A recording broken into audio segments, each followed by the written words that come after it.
Welcome to the Always On podcast. I am your host, Duncan MacPherson. And on this podcast, our objective is to always enable our audience, which are high caliber fee-for-service professionals, to be working on their business and on themselves personally and professionally. And on today's podcast, I had a great conversation with a legend in the financial services space. I've known Thane for a long time. He is a senior portfolio manager and senior wealth advisor at Stenner Wealth Partners. In this episode, we discussed what it means to become the advisor of the future and to collaborate more deeply with high-value clients and how to engineer professional contrast and professional scarcity. If you like this podcast, please like and share and tell your colleagues. And if you have any ideas or topics you'd like to hear on this podcast in the future, just let us know. Thanks for listening. I am very excited to have this conversation with a long-term friend, a legend, frankly, in the financial services space, quite possibly one of the most innovative in terms of his approach, not just to asset management, but also in terms of marketing, branding, and amplifying reputational equity.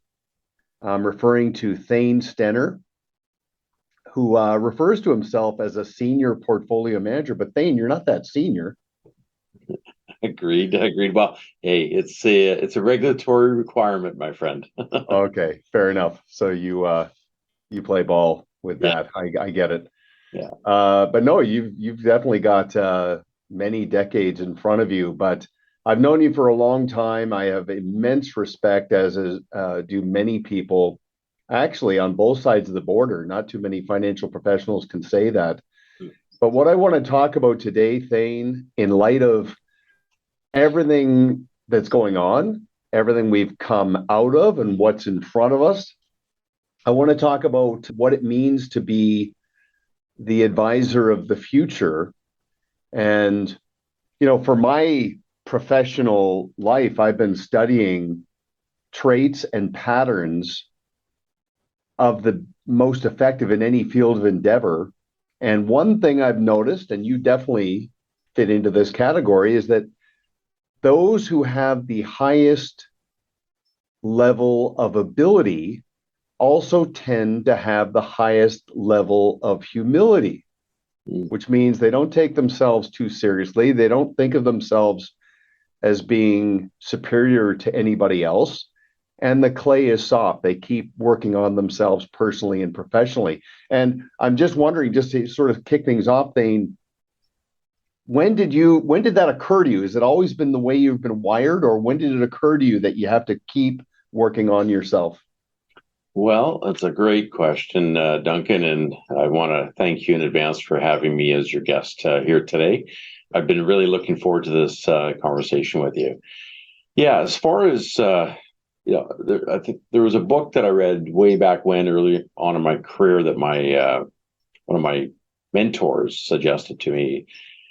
And it focused on the principle of constant, never-ending improvement. So I think I learned early that you have to constantly be pushing forward and learning and tweaking and innovating along the way to stand out and to serve your clients as best as you can and within your abilities. So that's always stuck with me. It's just constant. It doesn't have to be necessarily big improvements each day, but little improvements, try to get optimized in everything that you're doing, kind of as a wealth professional in our industry. I would also say that this is a very humbling business, in that when you're managing other people's money, it's not like real estate. It's not like you're a doctor or a chiropractor where, you have various infrequent checkups for the most part. And in our industry, you're mark to market. right? Clients get a monthly statement and they can look at things online. They can see the value of their holdings. So the reality is it's a tough business to be in, but it's a very rewarding business to be in for those that, take a long-term approach, are highly relational, and try to hone their craft every day. Okay, well, that's a great start. I just want to pause for a second. And for anybody who happens to be watching this, you might see Thane's backdrop. It's a black and white image of the terrific city of Vancouver, British Columbia. And Thane, last time you and I grabbed a little snack, we were right to the left of the tower there. You've got such a great location. Sorry, and remind me, that's Cole Harbor, right? Actually, right close to me is Yale Town. Cole Harbor is on the other side. Right. Yeah, looking towards the mountains. So, yeah. And sorry, you live right at basically the epicenter of the city where the Olympics, the Olympic Torch is, and the Vancouver Convention Center, and our office is about 8 blocks away from there.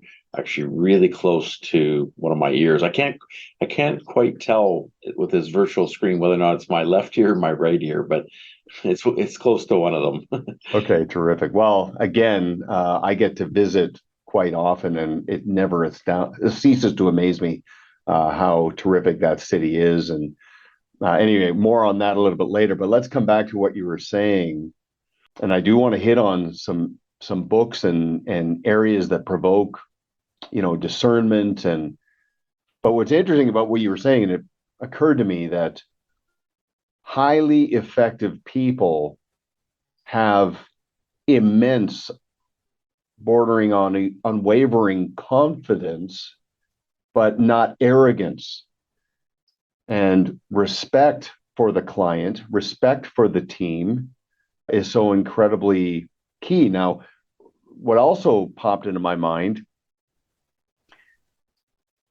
Alvin Toffler wrote a book way back when in the 70s called Future Shock, and he talked about this concept of what he called the new illiterate, which had nothing to do with the ability to read or write, but had everything to do with the ability to unlearn elements that have become obsolete.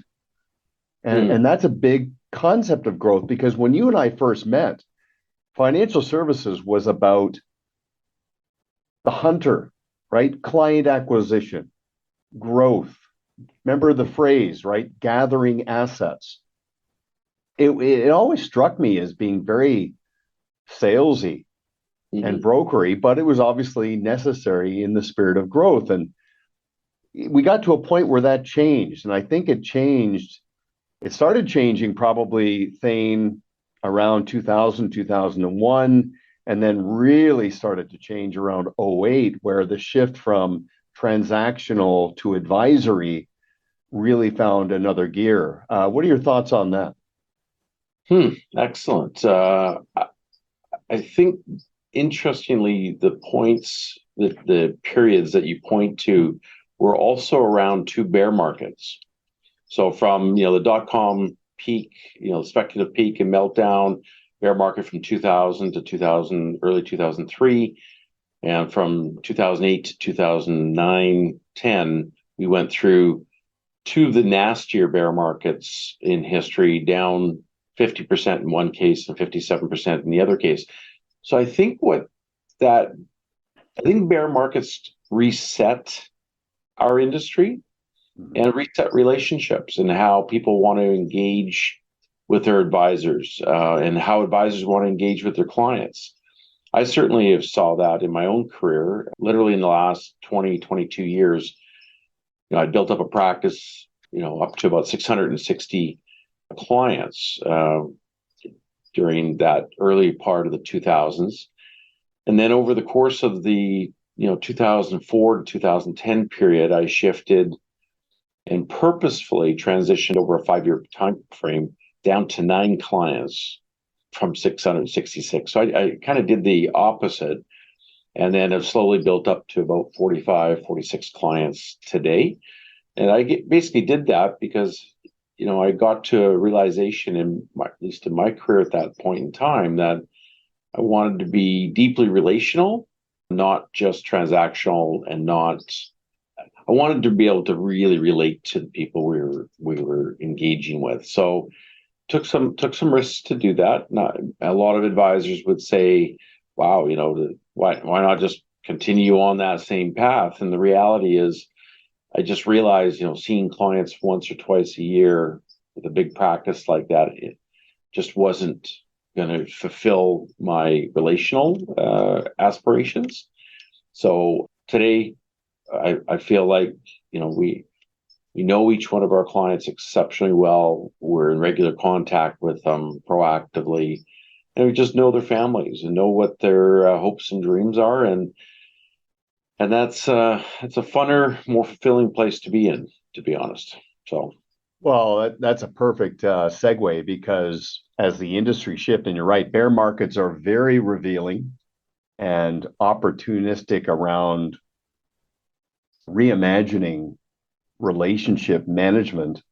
Because you're right, back in the brokery sort of gather assets growth mode, I mean, there's a sting in that tail, right, that can snap because you get to this point of diminishing returns. It's all like Little's law, right? You get to capacity, and it's like all of a sudden there's leakage and there's collateral damage. And then there's a sense of dread for the advisor that kicks in because it's so ominous, it's so big. And so you're right, there are opportunities to reimagine that. yeah, and I would add a phrase to that too, and that's churn. When you go through a bear market, everybody can be a good advisor during a bull market phase, but when you go through a bear market phase, and if you've got too many clients, realistically, you cannot service them properly. And the aspect of people looking for other advisors and retention rates going down and whatnot, no, unfortunately, is part of our industry. But for those that are kind of building, the deepest relationships possible, you retain and you solidify and you kind of grow the foundation further.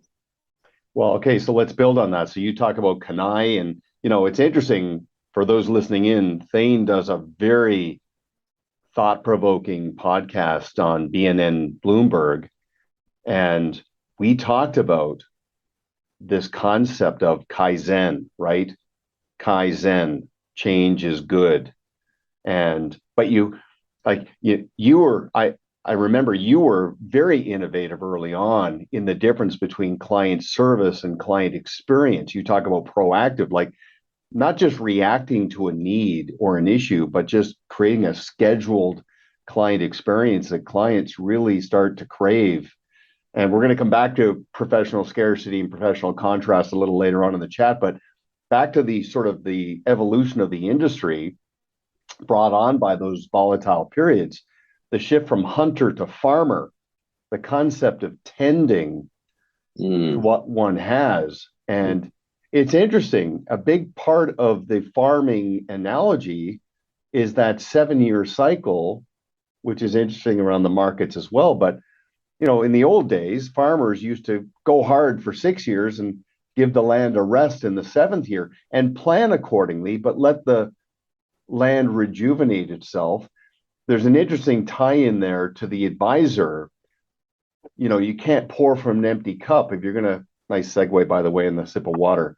You know, Right on cue. I mean, if you're going to take impeccable care of your clients, you have to take impeccable care of yourself, right? That's the whole concept of self-interest. But then what's interesting, and you were out in front of this as well, hunter, farmer, and then to pruner, right? So way back when in the 90s, when I got really fixated on the Pareto principle, so Vilfredo Pareto, among many other things, said 80% of the tomatoes come from 20% of the vines. So if you prune, and it activates a level of productivity. And this is where the art and science kicks in to relationship management. And I look at it now, pick up on the Japanese theme of it's like the pruning of a bonsai tree. Like it requires so much attention and finesse and skill, but it creates this beautiful product. Not unlike, we're both in sort of wine country, Mm. vineyards, pruning, just giving it the prompt to go a little deeper. And that's another thing that you've done, this concept of pruning in the client's best interest and in your own. Yes, and I would add a further dimension to that pruning. So I'm not going to say it because I'm not going to say fully what it stands for, but we have something of what is called the PETA principle. Pain, no pain in the, you can fill in the blank, clients to deal with. So when you prune, the reality is when you start out in this business, I hate to say it, but most advisors, including myself, you take on kind of all clients that are willing to set up an account.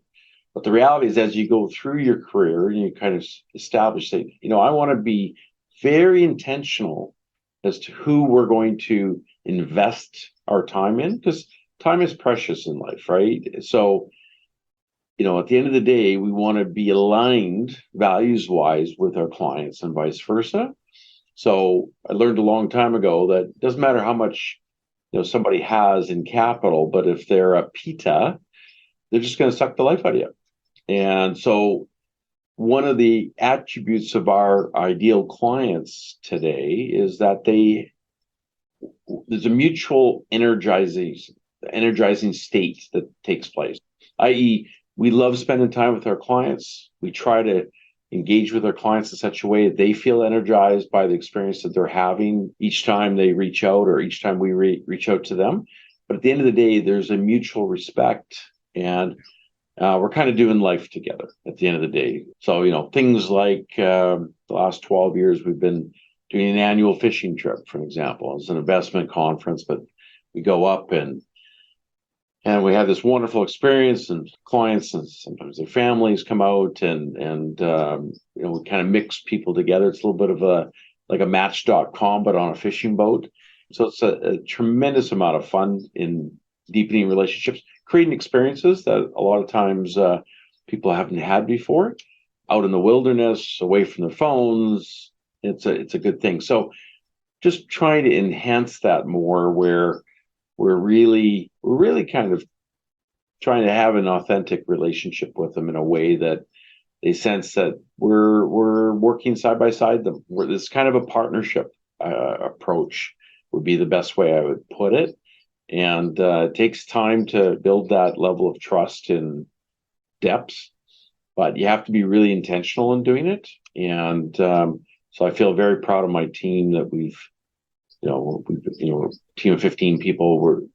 We're very intentional about how we go about doing that.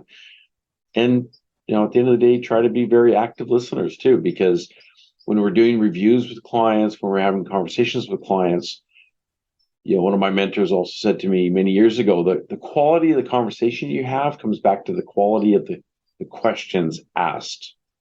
So one of the things we've, I think, done a pretty good job of is learning to ask some really insightful questions to clients and then sit back and really actively listen and take note of it, register it, and then follow up on kind of things that are most important to them.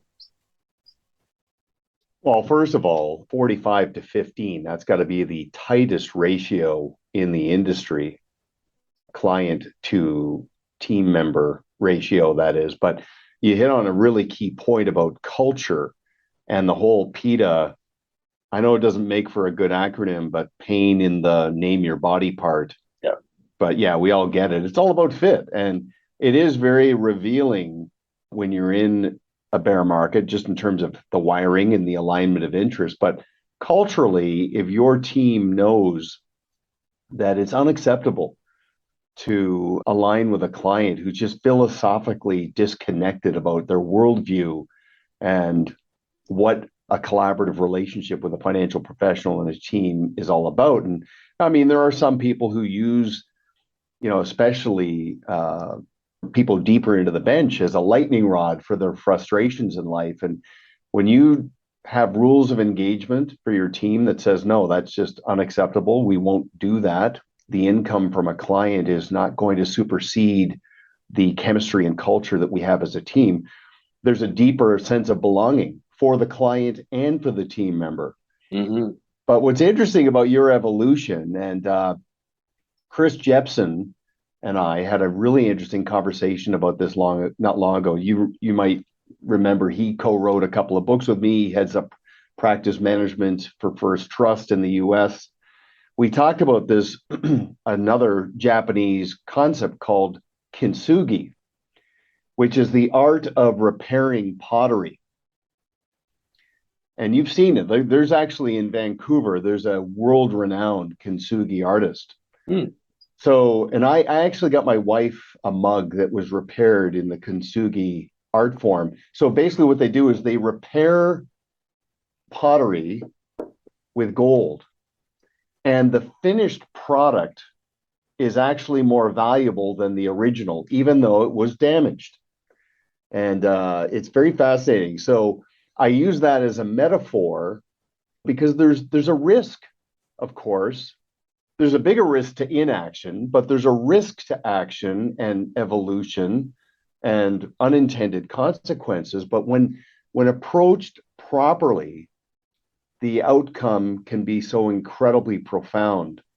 And what's interesting about the evolution is the client facing dynamic.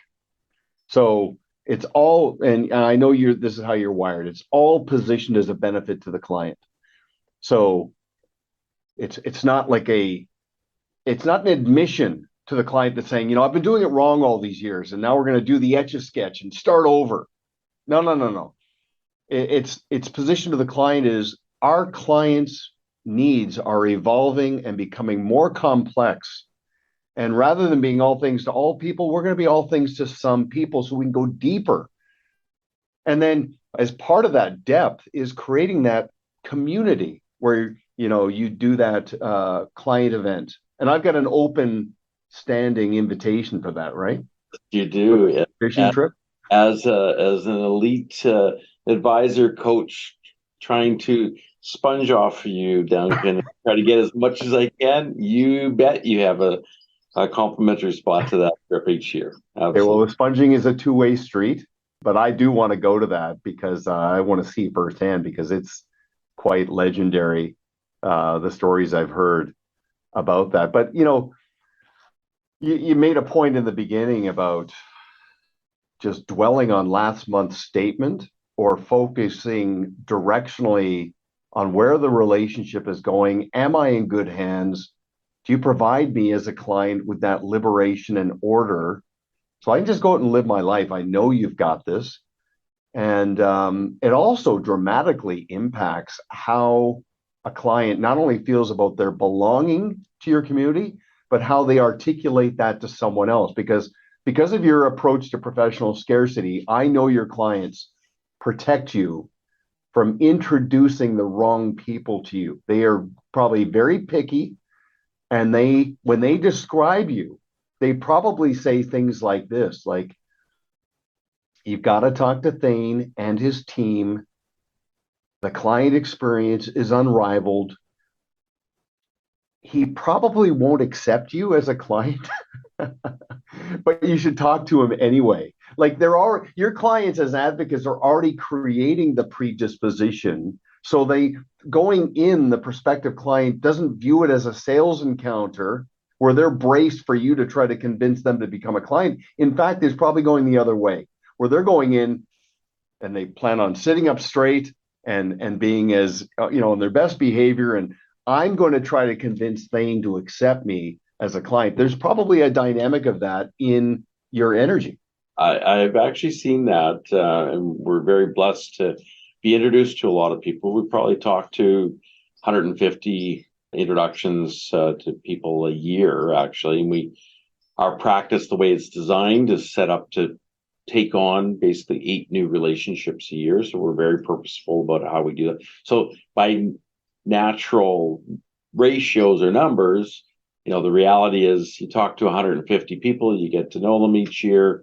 And there's really 8 that get kind of mutually together. We decide to engage, but it's not it's a conversation. And no, what's also interesting, I'll give you an example. I spoke to a fellow last night, or not last night, last week, that was introduced to us, and it was a second conversation, and he was kind of sitting up straight. It was quite an interesting thing, and he'd been introduced from a good client, and just a prince of a man, like very good human being. You could just tell.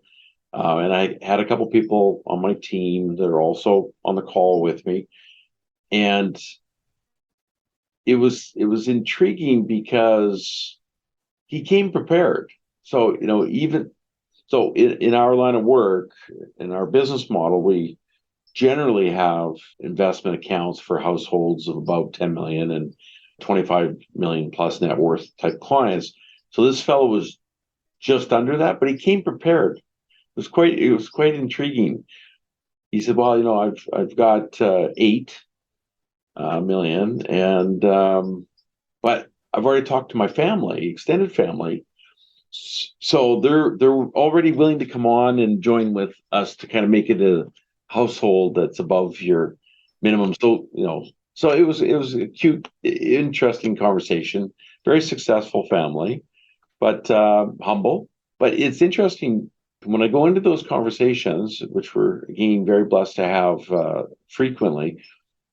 I don't preclude, that this is just a pure vetting type process. I look at it from a perspective of how can I help? How, whoever is on the other Zoom call, typically, how can I help them, whether or not we engage with them or not? So one of the attributes I've adopted is to try to create 2 or 3 value add points in those discussions for the other party every time, irrespective of whether or not they become a client. So it's kind of like, karma or giving back. And, if it leads to a business relationship and a relationship working together, great. But it's kind of the approach of trying to give first and then see where it kind of goes. And I can tell you, my friend, that works very well. And a lot of times, it's kind of interesting. I've had people come back years later saying, we didn't engage right away, but you gave me some helpful tips on certain things. We went out and did it. We did what you suggested. It worked out well. So we're back. And I said, well, okay. So, at the end of the day, life is short. You want to try to work with people that there's a mutual positive energy between the two of you.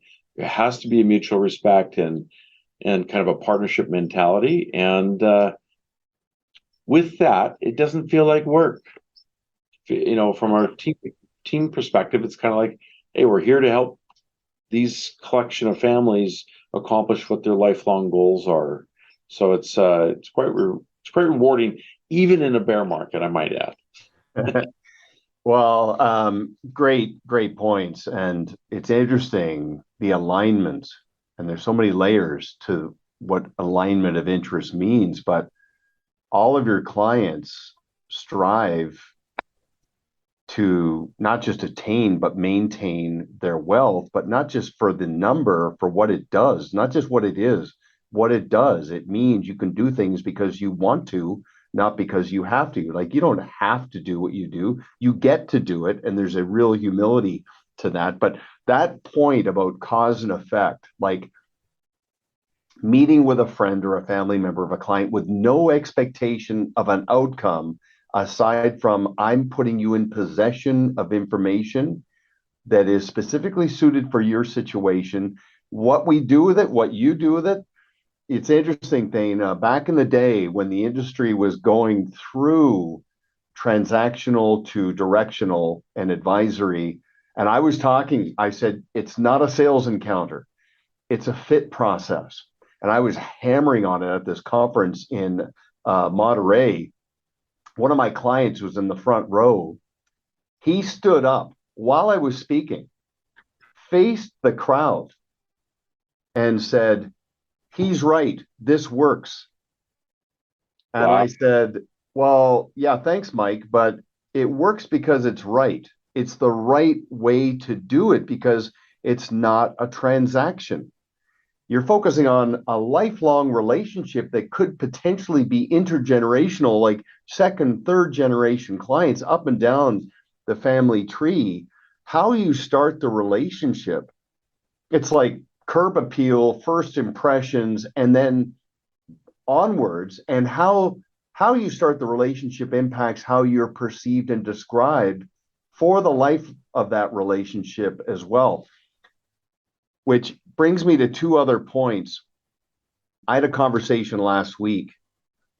We were talking about coaching. This other advisor, very substantial, and we were talking about how, that old saying, the people who like it the most need it the least.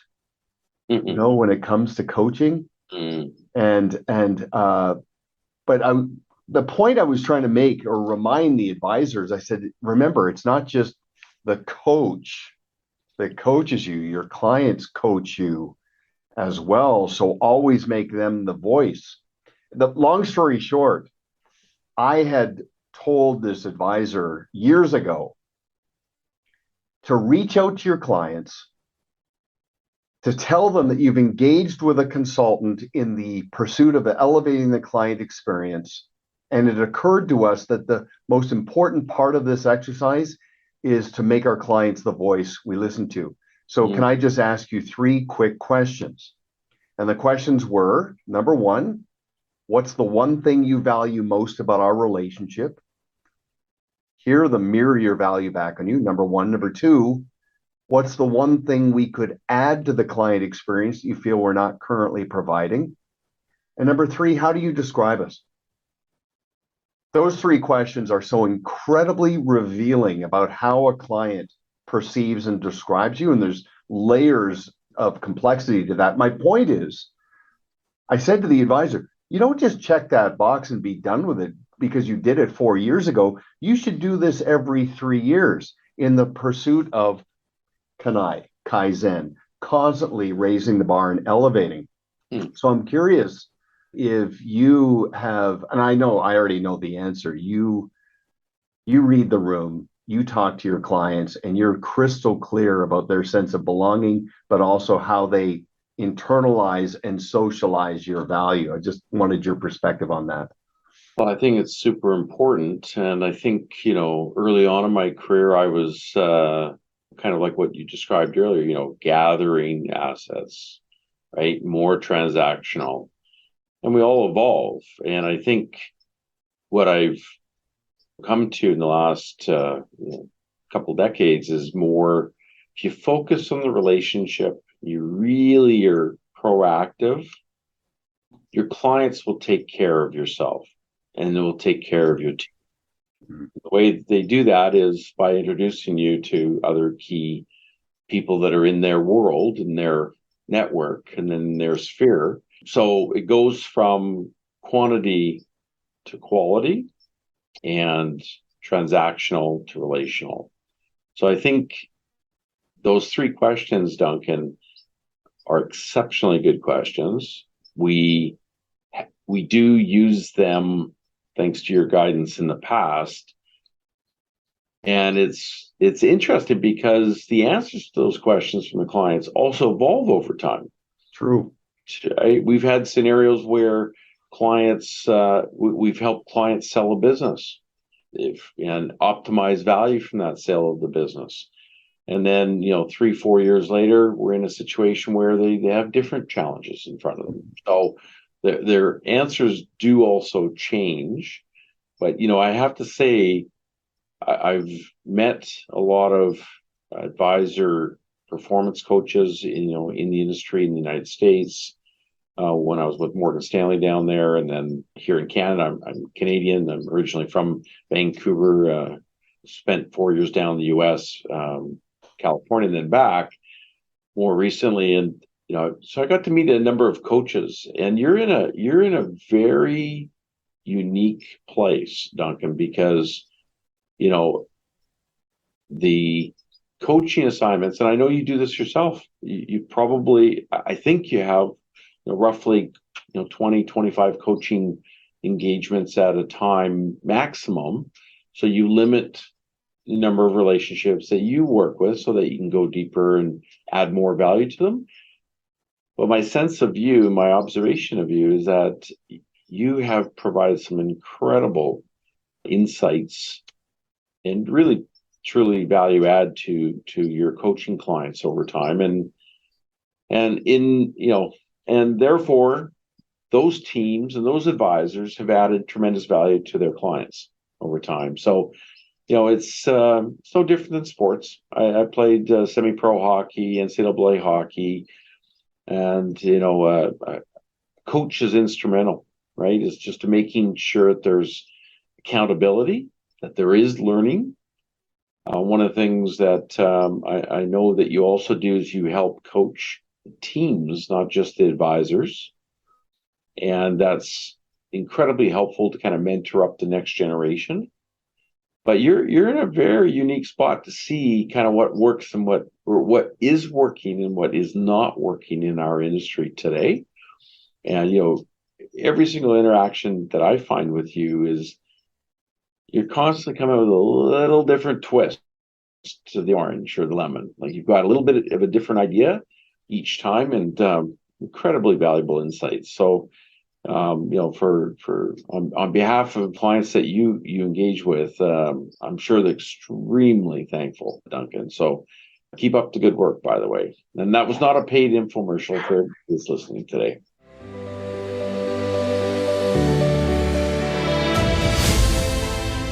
A customized podcast can add credibility and efficiency to your communication efforts, sifting good prospects from the mass of suspects, staying top of mind with strategic partners, and activating more advocacy from existing clients can be achieved with a turnkey approach. Learn more at proudmouth.com.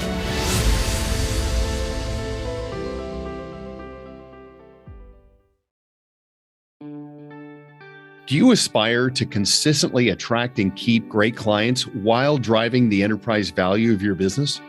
Do you want to achieve professional contrast by supplementing your technical ability with a consistent client experience driven by best practices? The Blue Square Toolkit brings the proven Pareto Systems philosophy and process to life in a way that tethers your team so that you can competitor-proof your clients, gain their full empowerment, and attract quality referrals, all while restoring liberation and order in your life, and all in an intuitive, easy-to-use, turnkey solution. Visit bluesquaretoolkit.com to get your 14-day free trial today.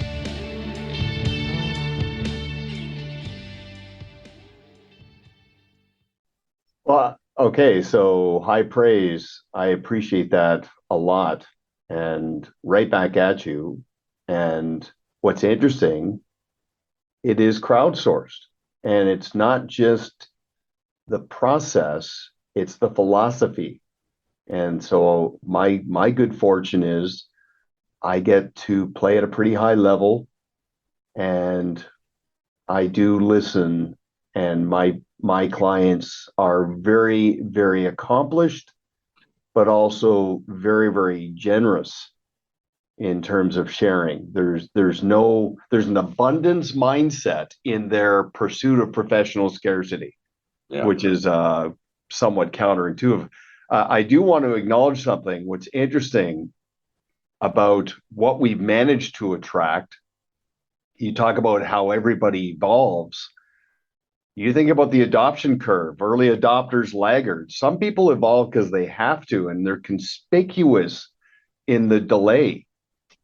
Those early adopters that reach and shape, and they're not set in their ways, locked in the status quo, those people I have immense respect for because they are giving back to the community. It's like people get to sit back and watch people like you and go, okay, well, if it's good enough for Thane, it's good enough for me. He's done the due diligence on evolving and becoming this advisor of the future. So there's a giving back to the community that is quite profound. And so again, as long as I've known you, you've always been the early adopter, but I think a lot of that has to do with the fact that you're paying attention. And I know you're a fan of, you consume a lot of information. You're a fan, as I am, of Good to Great by Jim Collins. Is there anything specifically that came out of that book that really hit home for you? It's been a few months since I read it a few times now, and just to let it absorb to another level. Yeah, I think it really kind of comes back to not being complacent. You're getting to a certain level of success, and for those listeners today, particularly the advisors, you know, it's one thing to kind of get to a certain level, but to stay there and to build a further foundation for your next level of your career. I'm a big believer that unless you're growing, you're dying. At the end of the day, you're in our business. Status quo is not good enough. It's something that, and you and I both have, know lots of people that kind of get to a certain place where they're just, they're not growing. They're standing still, and in essence, I would say they're going backwards in that type of situation. So, I think to that particular book, Good to Great, it's a good reminder to kind of keep. If you're going to do something, do it well. At the end of the day, like do it exceptionally well. I was the oldest of six kids in a family growing up. My parents, instilled in me certain work ethic and certain values, and when you're the oldest and you play competitive sports, you don't want to half-bake things. You want to do things with some vigor, and that means you're going to make mistakes. It comes hand in hand. The best hockey players or sports athletes globally are people that practice the tremendous amount, have learned a tremendous amount, have made a ton of mistakes, but in the same token, have learned from them. And so, my perspective here would be to say, so what I'm trying to do at this point in my career is with my team is now investing more time, more coaching into them, more mentoring into them. And I know our clients are going to benefit from that. So ultimately that's the goal. Well, there's something unwritten around leadership, whether it's as siblings, clients, team members. That mentor protege dynamic always exists. And, whether it's a great athlete who is paying tribute to those that lit the path for them, Mm-hmm. and then lighting the path for those who are up and coming. It's unwritten, but it's a tremendous honor and responsibility to get to the point where you're enlightened enough to say, that's my good fortune. And back to good to great for me, when I was really understanding the hedgehog concept, what came out of that for me was not just the having my fire stoked and lit to aspire, but I think one of the ultimate sweet spots in life is to have immense appreciation for what we have, along with the aspirations for the things we want to achieve and attract. And so we're very, very lucky in that respect. I know my interactions with your team members, there's an energy that you've created there. It does not feel like they are fulfilling a job. I think you've created an environment where they get to move towards self-actualization themselves, which is an art form. And clients pick up on that as well, because they know it's not the Thane show. Correct. Very well said. And I'm going to just share a quick little story here for you and the listeners that I haven't shared with you before, Duncan. And just what you wove into your sentence or your verbal language here about 30 seconds ago was around stoking the fire.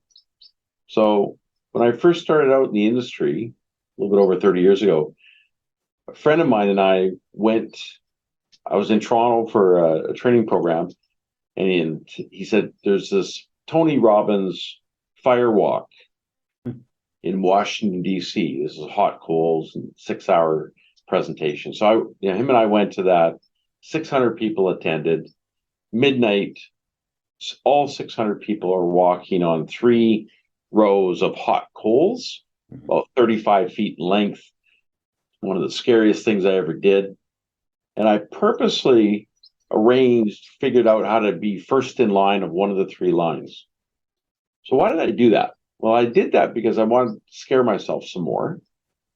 I know it sounds kind of odd maybe, but what I didn't want to do is be 15th in line and see 14 people in front of me go ahead of me and therefore gain confidence from them to do it.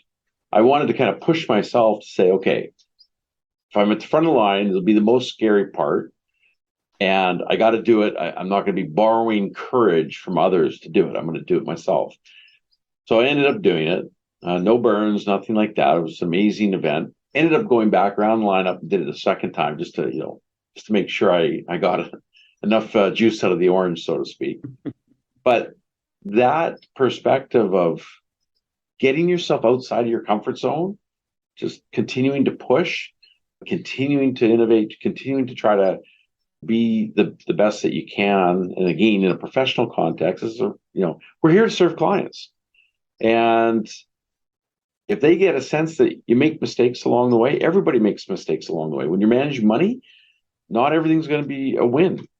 Fortunately, we've had way more wins than losses over the years, which is I'm very, very thankful for. But at the same token, you got to keep trying. You got to keep trying to hone your craft and instilling that in your team of other professionals in your group. And clients, you mentioned earlier, clients do notice it. It's something where they're kind of like, wow, I think what they appreciate is they don't get a sense that you're just going to plateau for them, because their lives are going to continue to grow. So if you don't continue to grow as an advisor, it's kind of an interesting thing at where we are in the wealth curve ourselves, the types of clients we're dealing with.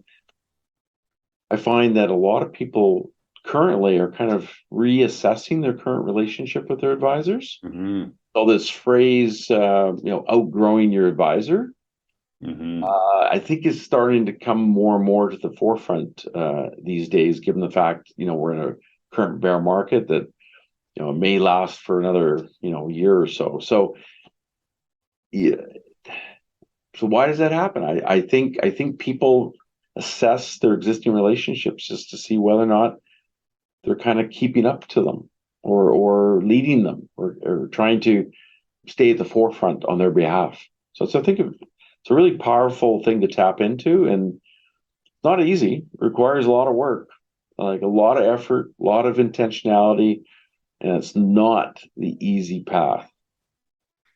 Well, it's revealing both ways, because what it reveals to the client, if they at their core have a relationship with an advisor who is semi-transactional, they tend to hide. The communication dries up, and is very revealing, and that's what prompts that sort of sense that maybe it's time to consider my options. But back to your point about being first in line. It's funny, over the weekend, we had something kind of bizarre happen with our family. And I saw my one son really looking at me in terms of how I'd react. And, that we all talk about, well, you turn lemons into lemonade. Mm-hmm. But kids watch and imitate more than they listen. Like they're looking at how you conduct yourself. What is your code of conduct? Not just when things are rosy, but maybe when they're a little bit sketchy or noisy or turbulent. And what's interesting is it's not just kids. Team members, clients notice how you conduct yourself during various periods of turbulence or calm.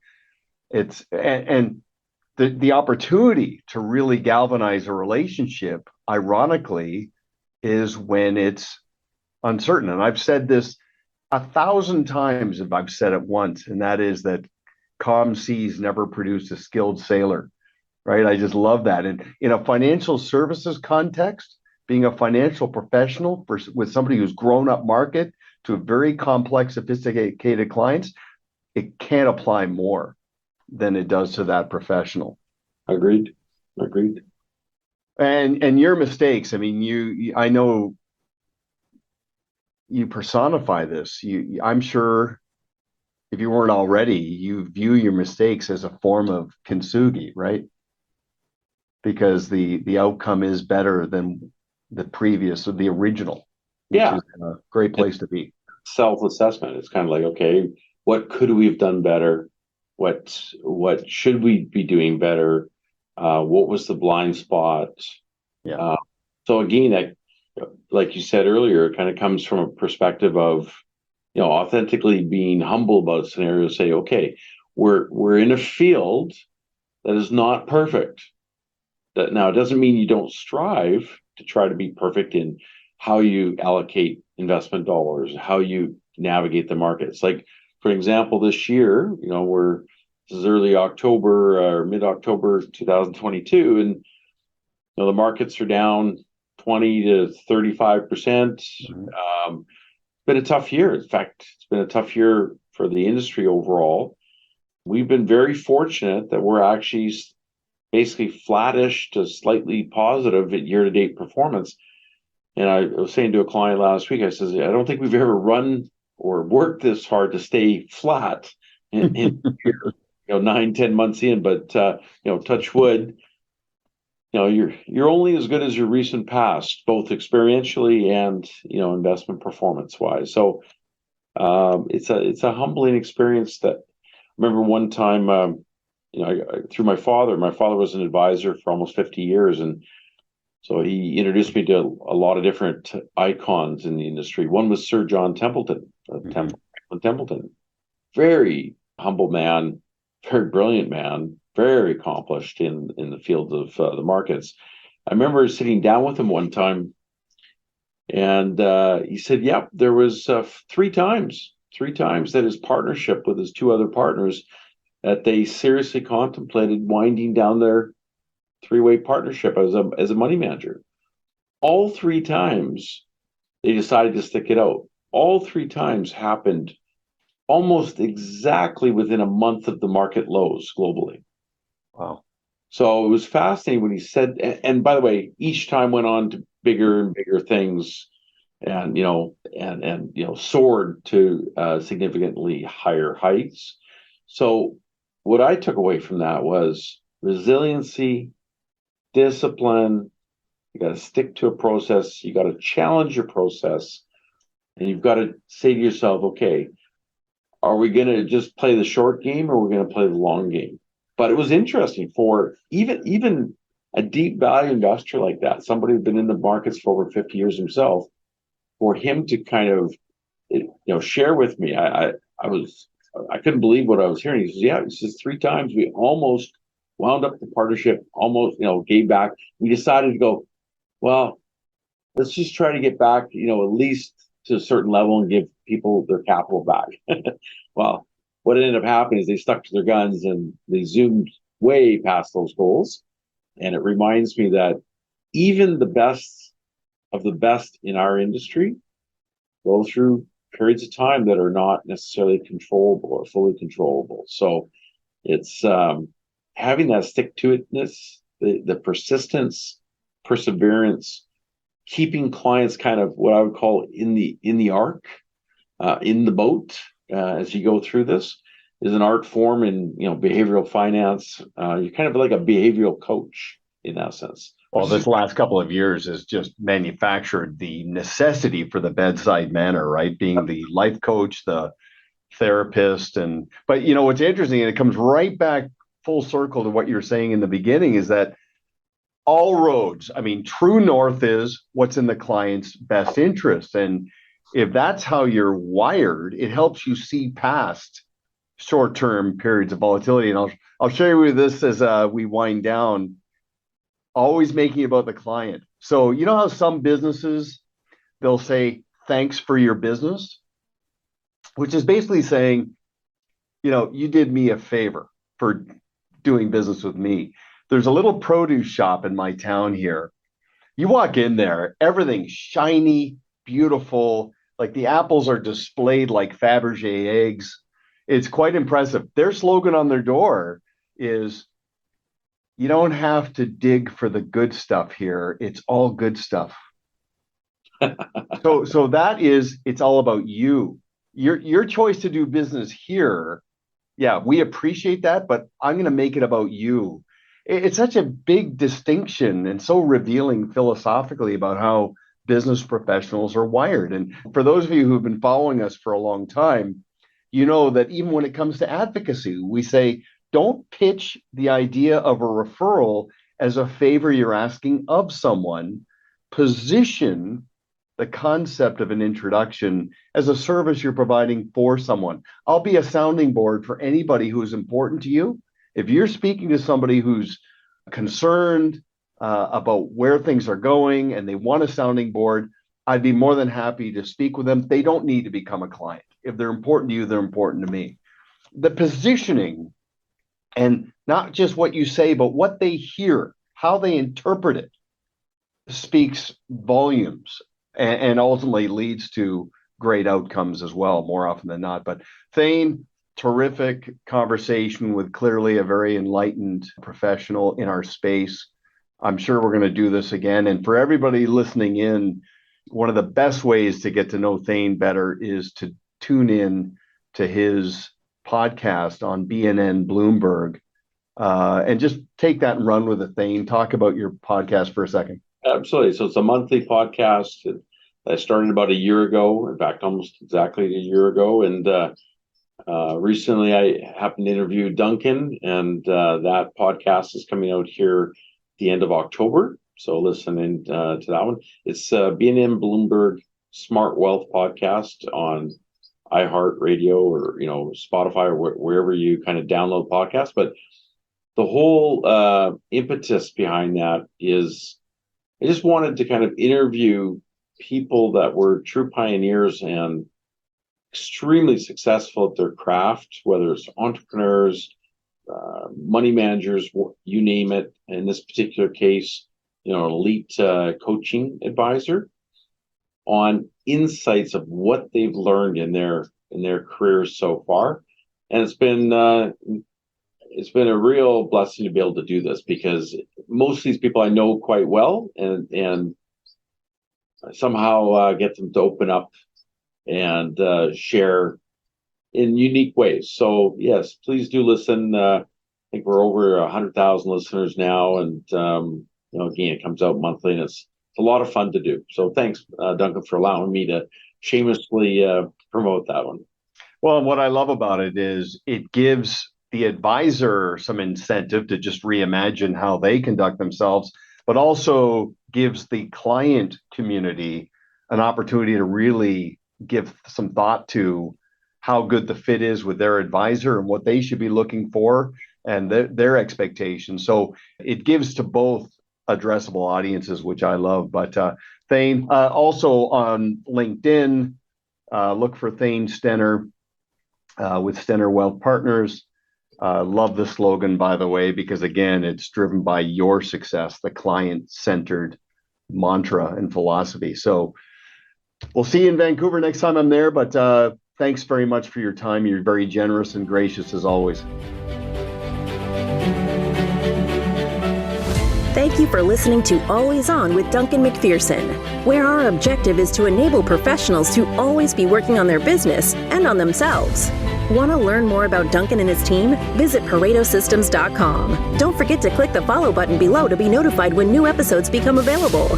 The information covered and posted represents the views and opinions of the hosts and/or guests and does not necessarily represent the views or opinions of Pareto Systems.